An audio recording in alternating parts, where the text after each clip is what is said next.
Hello to my math class. This video will serve as a guide to the pre-algebra midterm worksheet. And some of you received this at school, but most of you probably received it via email since we didn't have class today. So this video will just serve as a guide. Go ahead and work on this as much as you can and then fast forward to the problems that you need help with, okay? So again, this will be part 2 of the midterm final. Part 1 are the 50 problems we've been working on in class. And remember, those 50 problems will be the exact same 50 problems you will see on the midterm final on Friday. They're like gimmies. So I want you to study those problems, know those problems, and come Friday for part 1 of the final, number 1 through 50, you will be able to have confidence and master those first 50 problems. The next 25 or so problems on part 2, this is what this video is for and will help as a guide. Tomorrow in class on Thursday, we will go over any problems you want and just really try to nail everything down as far as confidence and all the problems that we're working on for this final. Okay, well, let's get started. Number 1, give one example of the associative property of addition. And number 2, you're gonna give an example of the commutative property of addition. So what's the difference between associative and commutative? Think about the root word on both. Associative means to associate, commutative means to commute. Think of cars commuting. Let's first look at associative. So we have the variables a plus b plus c equals a plus b plus c. This is an example of the associative property of addition because the quantity a plus b adding c is the same as the quantity b plus c just adding a. So let me give you an example with the students in our class. If we had Derek plus Adam plus Judah, if I were to say Judah plus Derek plus Adam, we'd still have the same 3 boys. I hope that is a good example. That makes sense. If you wanted to use an example with numbers, let's try this. 5 plus 6 plus 7 still equals 5 plus the group 6 plus 7. So you can use either of these as an example or just make up your own. Now for the commutative property, it's a little different, but still you'll be able to understand once I give you an example here. If you noticed here with this example, we have a plus b plus c equals b plus c plus a. So I've commuted or moved the a to a different spot in the order. I'm still going to get the same answer, the same result. A plus b plus c equals b plus c plus a. This is a rule in mathematics, and the way we can use this with numbers is, say we were to have 1 plus 2 plus 3, that still equals 2 plus 3 plus 1. You can use these as an example, or you can make up your own. Now, if you're asking, why do I need to know this? I think it's important when adding numbers and you have an example, say like 10 plus 10 plus 63, it's going to make it a lot easier for you if you were to add the 10 plus 10 first and then add it to the 63. Because 10 plus 10, we can all do that. Lickety split, 20. And then we add the 63 to it and we could just, boom, right away say 83. So that's just an example of how you can use the associative property in addition. You could have it like this, 63 plus 10 plus 10, or 10 plus 63 plus 10, and then locate some easy addition problems to begin with. I hope that makes sense. Okay, so I think I'm taking a little long.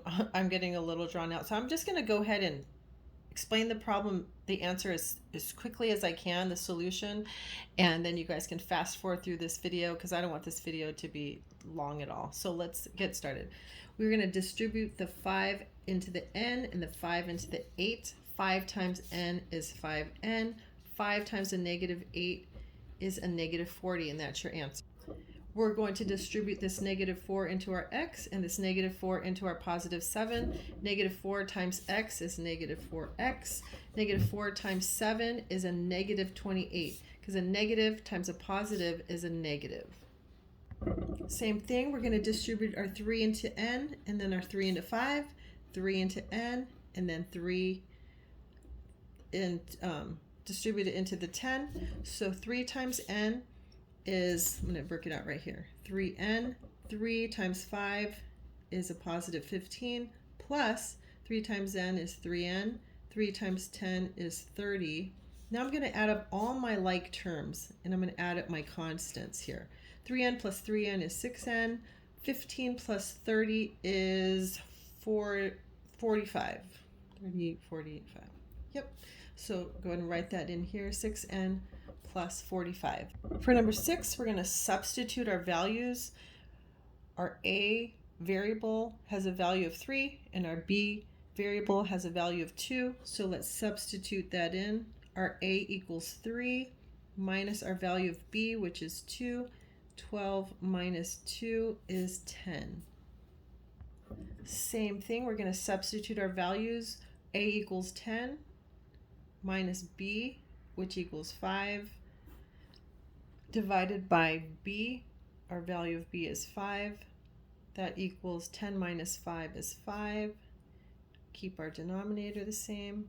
And 5 divided by 5 is 1. For number 8, I'm going to notice here that I have a negative 9x and I have a positive 9x. So those are going to cancel, okay, right off the bat. So now what I'm left with is a positive 8 and a negative 5. So 8 minus 5 is 3. Number 9, estimate by rounding. So we're going to round our 88 to 90. We're going to round our 29 to 30. We're going to round up. 90 plus 30 is 120. Number 10, we're going to round up, because we're going to look at this first number and see if we're going to round up or down. So we're going to round up to 3,000. Here we'll look at our first number. We're going to round down to 7,000. 3,000 plus 7,000 is 10,000. What is your birth year? I'll use my birth year, 1973. Yes, I'm old. Number 12 says round your birth year to the nearest tens place. So I have a place value chart, a decimal place value chart here. And if I were to fill in my birth year, it's 1973. So it's 1,973 with my decimal point at that point there. So I'm looking for the tens place right here. So I locate my number that's in the tens place, which is the 7, and I look to the right to decide if this number stays the same or goes up. This number 3 is a lower number. It's less than 5. If it was 5 or above, 7 would turn to an 8, but because it's less than 5, it's going to stay at 1970. I'm going to cross out that 3. So 1970 is rounded to the tens place. Let's write that in. Next is the hundreds place. So I'm going to go to my hundreds place, which is here the 9, and I'm going to look to the right to see if this number stays the same or goes up. Well, 7 is higher than 5, so this number is going to go up 1. So that's going to become a 0, and this number 1 is going to become a 2, so 2,000. And then finally, round to the nearest thousands place right here. So if I come look at my birth year, this is the thousands place. I'll look to the right to see if this number stays the same or goes up. 9 is higher than 5, so this is going to go up 1 number to 2, so it's going to be 2,000 as well. Notice that rounding to the nearest hundreds place and thousands place both raise this number 1973 to 2,000. but not in the tens place. For number 14, it says give 3 keywords to indicate the operation to help solve math word problems.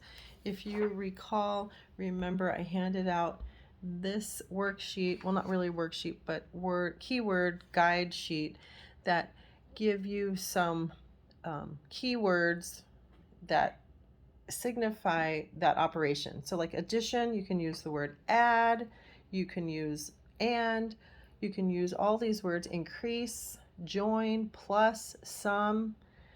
And so you'll just pick any word you want to, and you'll pick 3 words for each operation. Okay, so I wrote some out. So for addition, I chose sum, plus, increase. You can also use add. Minus, difference, subtract for subtraction, multiply, times, and product for multiplication, divide, quotient, and fraction for division, answer, equation, and result for equals. Now I'll just slowly push this paper through here, and you can look at all the words that correspond to each operation, and you can pick any word you want. You'll need to write 3 in for the final, and I just want to make sure that you guys understand some of the keywords for each operation. Okay, we're on page 3, number 15, and for 15, 16, and 17, we're working on conversion from decimal to fraction, from decimal to mixed number, and from fraction to decimal. For 15a, you're going to take your division problem 3/7, which can also be read as 3 divided by 7, and write them out with a fraction bar here with a little house. 3 divided by 7. So make sure you say that correctly. 3 divided by 7, 3/7. The numerator is inside the house and the divisor is the denominator. So 3 divided by 7, 3 divided by 7, and then start working that out. So 7 cannot go into 3, so you'll put your decimal there and your decimal on top of the house right away. You put in your little extra 0 with a little happy face. 7 goes into 30 4 times without going over. So 7 times 4 is 28. You get a remainder of 2. 30 minus 28 is 2. And you keep going. Okay, so you bring down your little free 0 here. 7 goes into 20 how many times? 2 times. 20 minus 14 is 6. Bring down another free 0. 7 goes into 68 times. 7 times 8 is 56. And you get a 4. 7 times what goes into, or 7 goes into 40 how many times?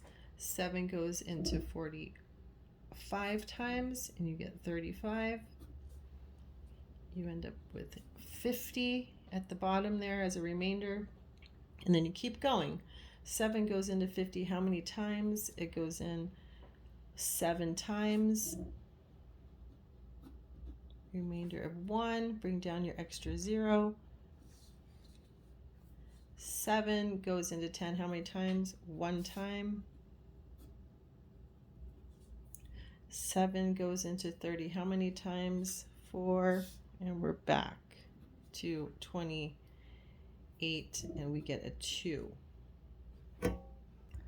So I really didn't mean to give you one that was this complicated, but we are back to 20, and if you look up here, we're back to 20 here too, so 20, 20. So our repeating decimal is going to be, you're going to have a line over all these numbers, taking out the 4, because it's just going to repeat again. 428571, 428571, 428571.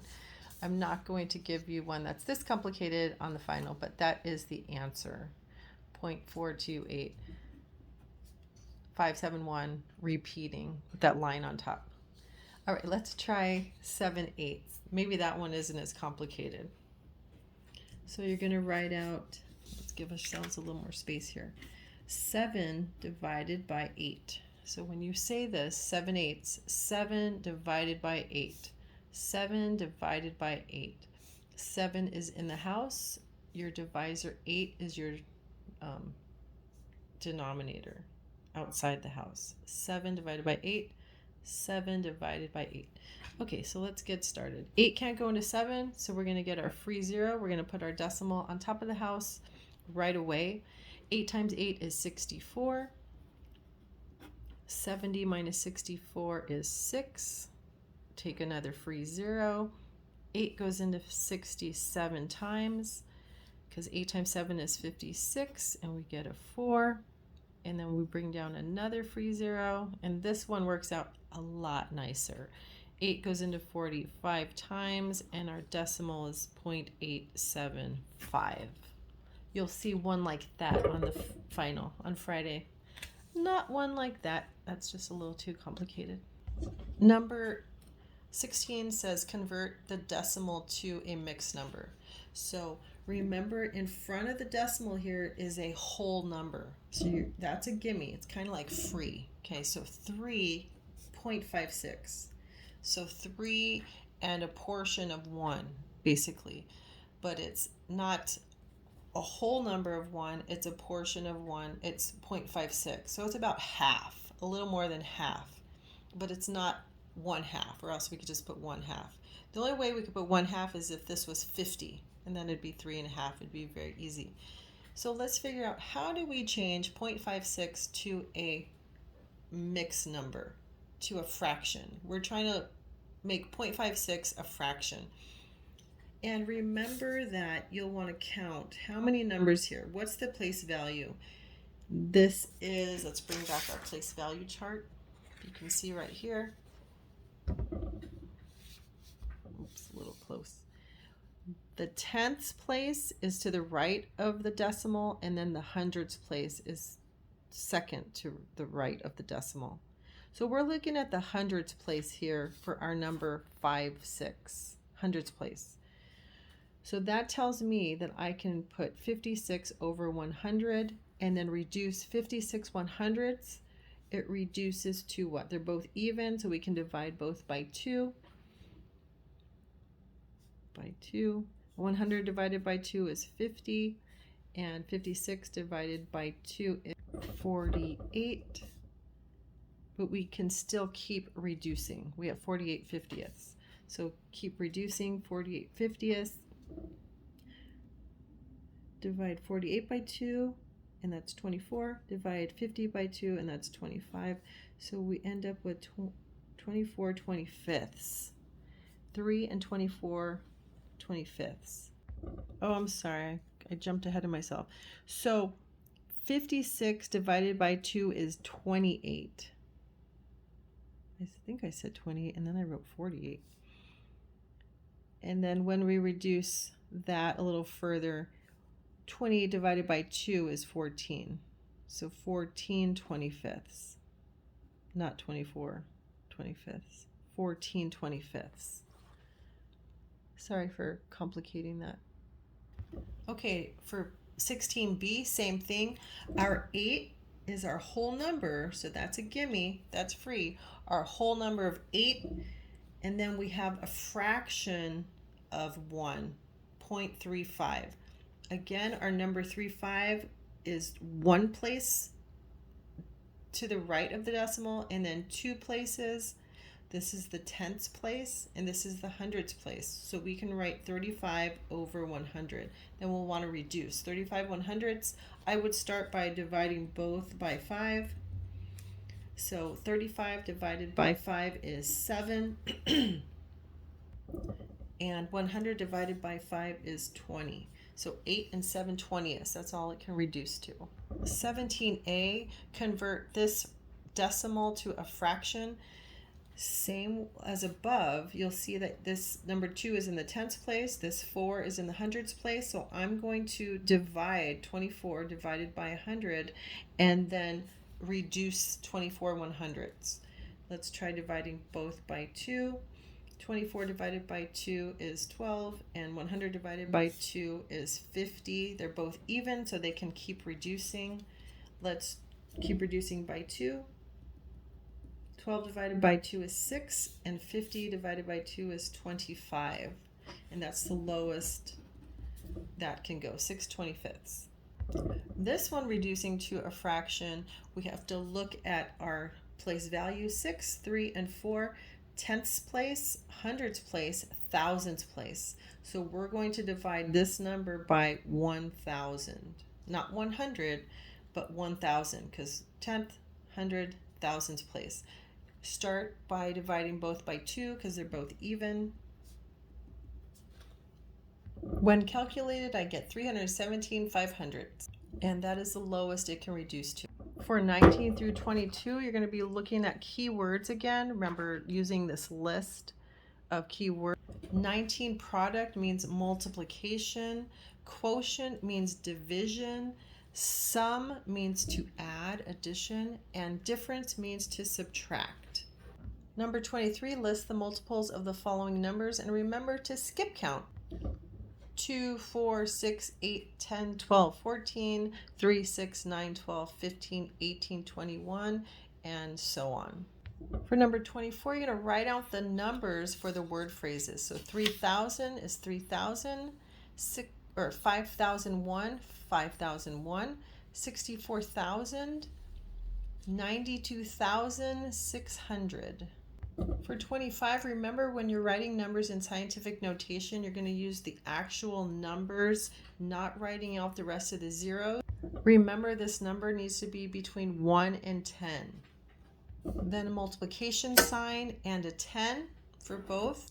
And now let's figure out what is that little exponent on top of the 10. For A, our decimal is here, so 1, 2, 3, 4, 5, 6, 7, right there. And then our decimal is here, 1, 2, 3, 4, 5, 6. So decimal of 6 on the 10, exponent of 6 on the 10. For this first one, count 5 over from the decimal, and for the second one, count 7 over from the decimal.